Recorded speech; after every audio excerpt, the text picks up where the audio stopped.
I know it's been a long couple of weeks for you Hatter fans, but we can all say goodbye to those bye-week blues because Stetson returned home in Week 6 to give the home crowd a show.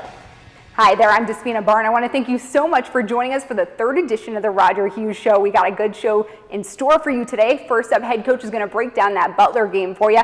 And then we have a special feature on this year's Stetson University September Student Athlete of the Month, Maddie Akins. But first, let's roll the highlights from Saturday's late-scoring thriller. Butler in town for the Hatters' first conference game of the season. Last year, the Bulldogs had the upper hand 35-15, but hey, it's a new year. Here we go. Hatters' first march downfield, 9 plays and 73 yards later. Jeremy Singleton, he punches this one in from the 5 to give Stetson their first home lead of the season. At the 6:04 mark, Butler's Matt Schultz hit Sam Schrader for a 25-yard touchdown to even score. Now in the second quarter, Hatters trailing by a touchdown make a big stop here. Donald Payne takes down Marquise Hayes for a loss of 6. Bulldogs now face 3rd down and 16. Next snap, it's the Payne train again. He deflects the pass to force the Bulldogs to punt. Hatters moving the chains with Cole Mazza picking up 12 to set up Ryan Tentler's connect with Chris Crawford in the end zone. What a catch. It was a game of highs and lows. The next low being the missed extra point. It was blocked, but don't worry, 6 minutes later, Tentler would complete the longest pass in school history to Keegan Moore. 65 yards for the score and a 20-14 lead going into the half. Now in the third, Bulldogs had already strung together 2 touchdowns before Tentler drops back and delivers a 24-yard pass out to Keegan Moore. He'll bob and weave his way into the end zone. He'd have 3 touchdowns and 191 yards receiving all night. Hatters try to make up for lost ground now, go for the 2-point conversion here and are successful. Chris Crawford, the chosen one. It's all knotted up at 28 with 3:43 left in the third. Bulldog Sam Schrader shredding through the Hatters defense. This guy was unstoppable. Here he puts his team ahead 49-35 with 1:53 to go in the game. Hatters get the ball. A first down by Cole Mazza, who had another 100-plus yard rushing game for the Hatters, keeps the chains moving. Then a pass out to Moore sets up this 2nd down and 2. Tentler zips one over to Ryan Salimas for 6. They try for the 2, but it would be denied. Tentler finished the game with 5 touchdowns and 328 passing yards in a hard-fought, gritty battle that ended in a Butler victory, 49-41. Stay right where you are because when we return, I'll have head coach Roger Hughes by my side to break down that Butler game himself. We'll also have a feature on our Student Athlete of the Month, Maddie Akins, the outside hitter with the women's volleyball program. It's all happening right here on the Roger Hughes Show.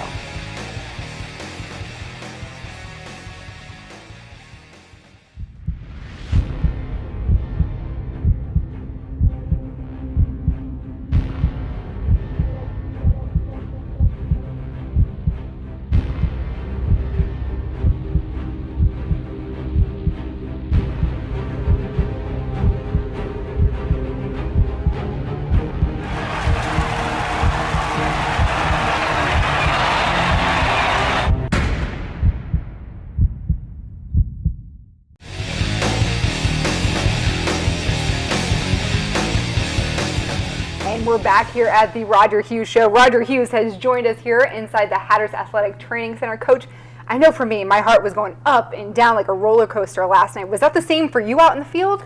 Oh, absolutely. It was a chaotic game because there were so many momentum changes in it actually, and really for the first time we were playing a high quality opponent toe to toe for the full 60 minutes of the game, and that was great to see. Our kids got up, got down, got up, but kept playing at a high level. And with the exception of just a couple 2 or 3 minute lulls in the third quarter there, I really felt our kids had a high level of intensity. And you could see the passion and the emotion when they made big plays, looking for each other to celebrate with, but more importantly, showing each other how excited they were. And it was just fun to see all that stuff going forward, kind of what you want to build toward, and certainly when you're playing with a lot of passion, you can tend to overcome your mistakes, if you know what I'm saying, or overcome the lulls in your performance, and that's what we did last night. And yeah, we came up 1 touchdown short, but I really feel like if we'd had 3 more minutes in the game, we'd probably found a way to win it. You guys got the ball that first drive, made that score, Jeremy Singleton from 5 yards out.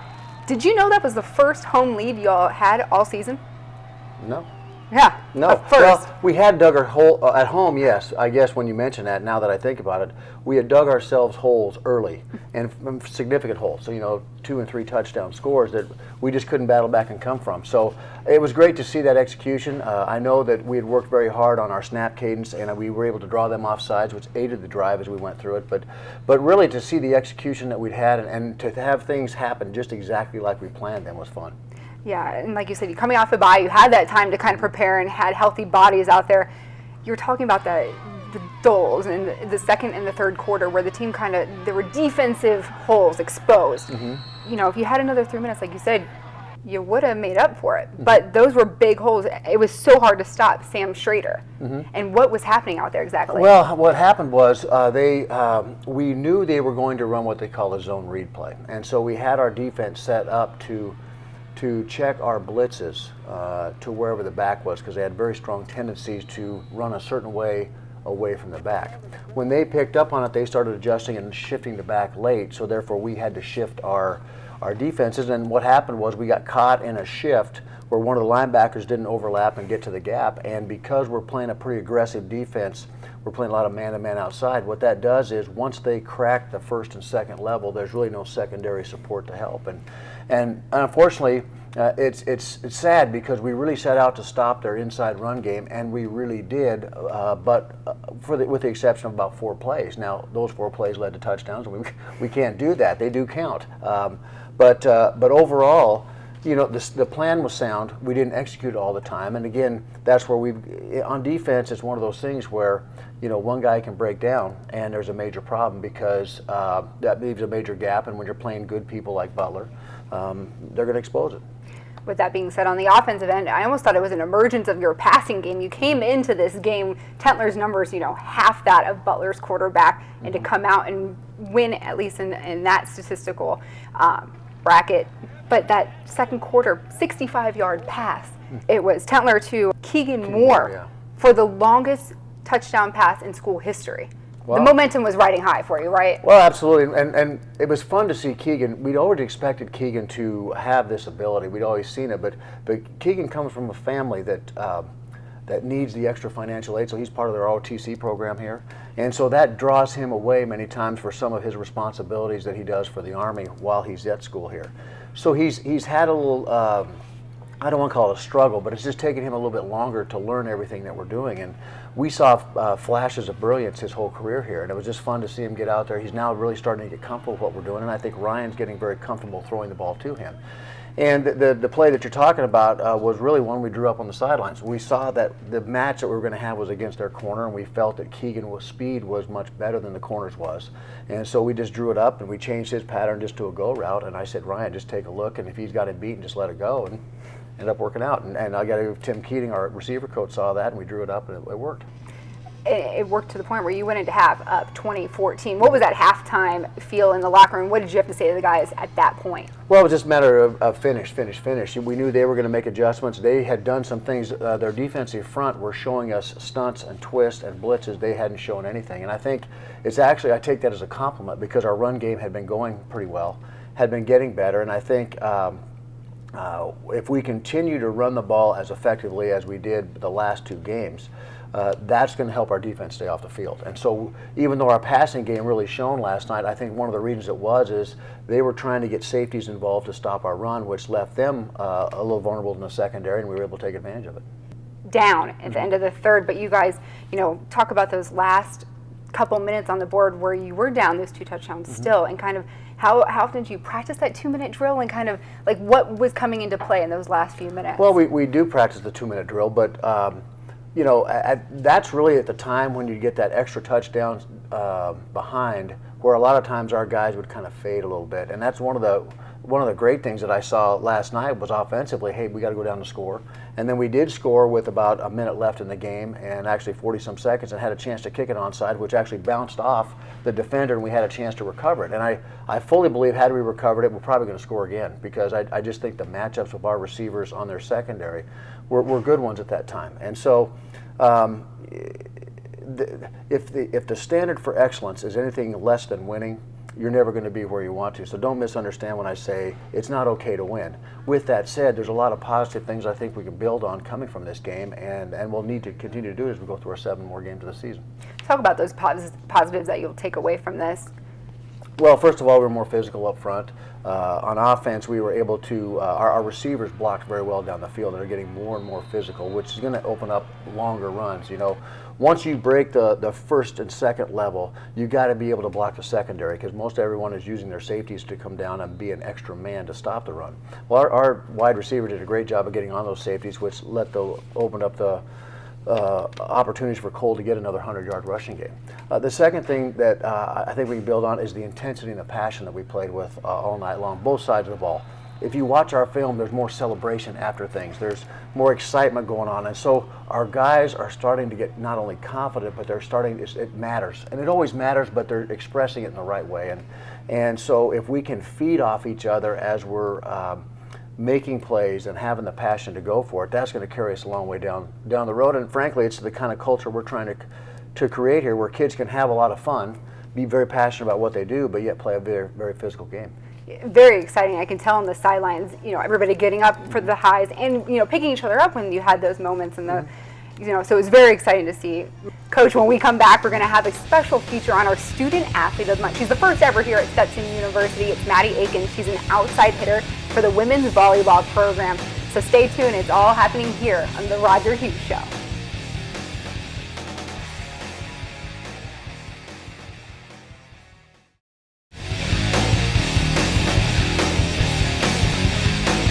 Welcome back to the Roger Hughes Show. Roger Hughes right next to me, the coach of the men's football program here at Stetson. Coach, you have 112 student athletes on your team.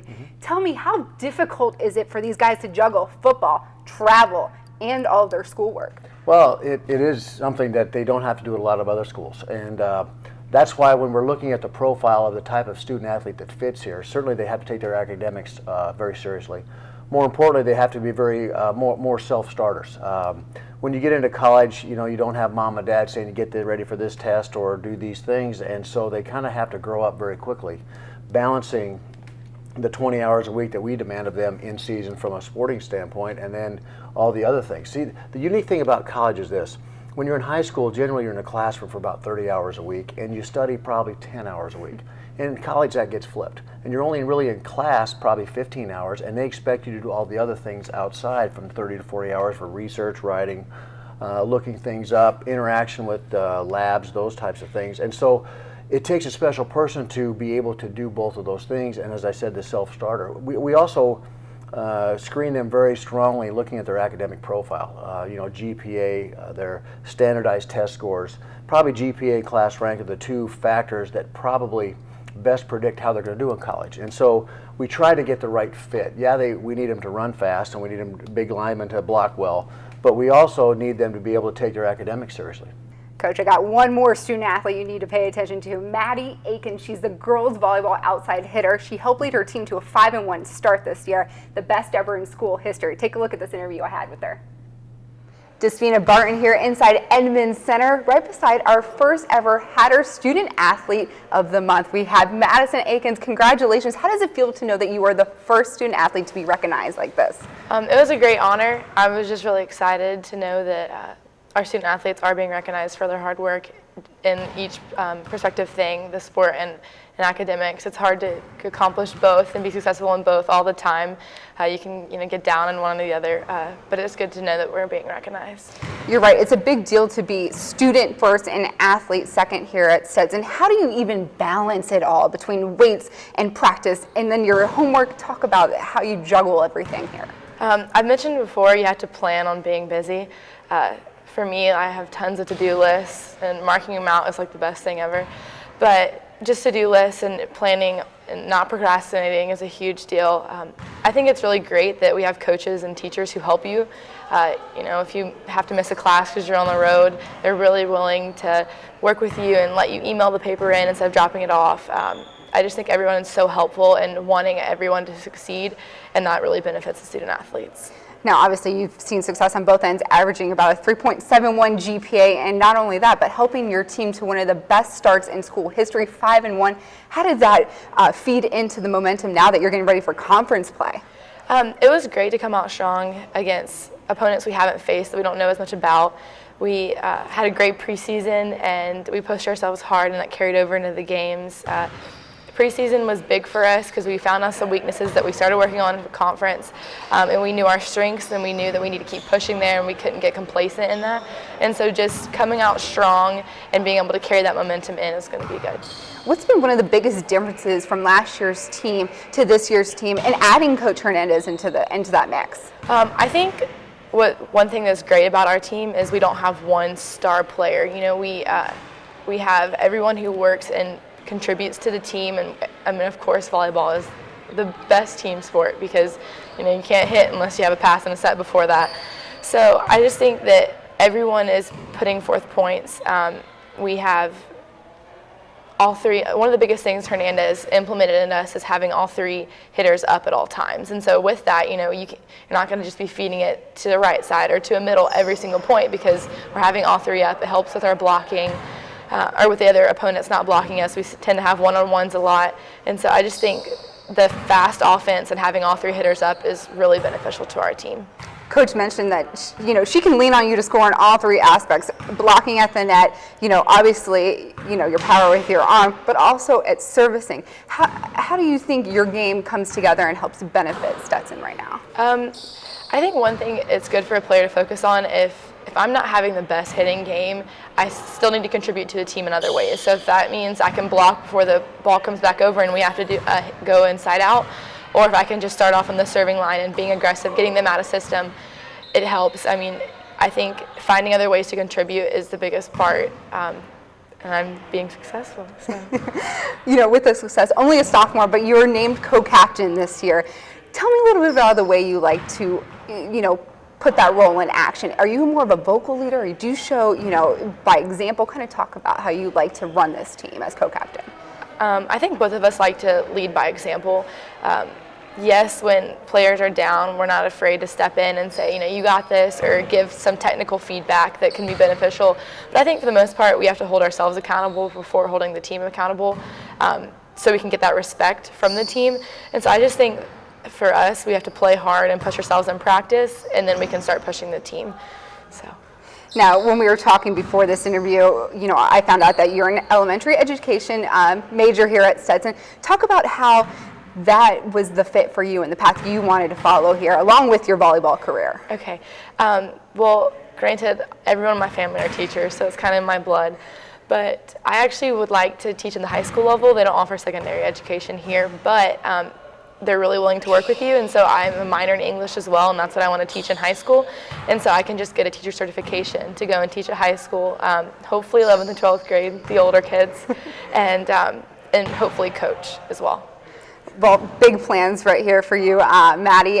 Before we leave you, I have a few fun questions. Are you up for the challenge? Yes. Okay, well, we did this with Coach Roger Hughes, and it was a success, so here we go. If I wasn't playing volleyball, fill in the blank, what would you be doing? Sports are my blood, so I'd probably be playing a different sport. I think basketball would be really cool to try. I've never played it, ever. And it's surprising because I'm pretty tall. I just never played it, so I think I'd want to try it out. Well, we have a court behind us if you didn't know. Yes. You might catch us there later. All right, question 2. My hidden talent is, now you can't say volleyball, and you can't say teaching. Okay. I think it's writing. I really enjoy writing, and reading kind of goes along with that. I'm very into literature. I think that's my other thing that I really enjoy and I really feel like I'm good at. Do you have a favorite book in that aspect? My senior year of high school, I really got into the author Karen Kingsbury. She has this one series that's made of 35 books, and I read it all in my senior year. Now I haven't read as much just because I'm so busy, but I think her books are my favorite. All right, now the best dish I can cook. Probably be a dessert. I don't have to cook as much meals because we have commons. But let's see. I'm really just desserts, brownies. We do a ice cream layered cake. My family's pretty famous for, so we do that some. But So we'll expect that next interview. We'll be ready for that. All right, your must-watch TV show that you cannot go without seeing. Recently, I've been watching Scandal. I'm pretty addicted. I'm watching it on Netflix, and so I'm just repping out the episodes. But I think that's really good. I'm also watching Heart of Dixie. Both kind of old shows, just catching up on Netflix, but they're really good. Now we talked about, kind of having a layer, or not even a layer, a plethora of different animals in your home, your mom being a teacher. Talk about the craziest pets you've seen. I don't know, we've had so many. We've had all types of birds, parrots, chinchillas, bearded dragons, she is a science teacher, so anything that she could take in her classroom and her students could use also got brought home, so I've just had so many. Well, thanks for giving us some time today. It's Maddie Akins, our Student Athlete of the Month here at Stetson University. Congratulations again. Thank you.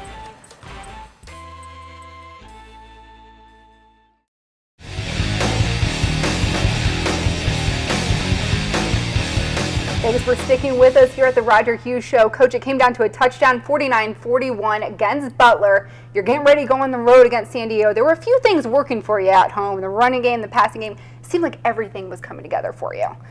Absolutely. Well, offensively it was. When you can run the ball effectively, it sets up the play-action pass, and that's what we took advantage of this week. And we're hoping to be able to do the same thing in San Diego. We've had a very good road record. We're undefeated on the road. Maybe we should play all our games on the road. I don't know, but we seem to focus much better. We seem to play better on the road, and so there's a number of challenges we have going out there. First of all, they're a very good team. Second of all, the time difference that we have, there's a 3-hour time difference. You've got all the travel to get out there. We'll fly out on Friday, play on Saturday. The game time is at 2 o'clock in the afternoon, which is 5 o'clock here, roughly the same time, but the problem is the walkthrough on Friday evening is at 10 o'clock our time, 7 o'clock here. So there's going to be some changes in our circadian rhythms that we're going to have to modify and go through. And then as we come back on Sunday, getting ready for the next week, we're not going to get back here till 8:30 in the evening. So it is a bit of a challenge. The nice thing, if you look at the statistics, generally teams going east function better than west teams coming east. Excuse me, east teams going west function better than west team's going east, so hopefully that'll work in our favor. Just catch up on the overnight flight back home, huh? Exactly right, exactly right. Out in San Diego, what do we know about San Diego? I know last year it wasn't, it was 59-0 here at home, but like you said, you were an away team essentially, undefeated on the road. Coach, what are the keys to getting this win, this huge, crucial conference win? Well, San Diego is a very established program, and they are perennial leaders in our conference. They're big, they're physical on both sides of the ball, which creates some matchup issues for our younger kids. The second thing is our quarterback is extremely athletic, and we're going to have to be they do a great job of getting him on the perimeter running around, and he's hard to, when the protection breaks down, he's a great scrambler. So we've got to make sure that we're disciplined in our rush lanes, and also be very disciplined in our run responsibilities. And then on offense, again, they're a big physical team. They're much faster secondary than Butler saw, so we may not be able to go over the top as much as we did before, but we've got to establish a physical running game. And if we can do that, again, we can keep their offense off the field and hopefully control the clock. And I'm assuming that running game will begin with Mazza and Singleton and utilizing those guys as far as they can go for you?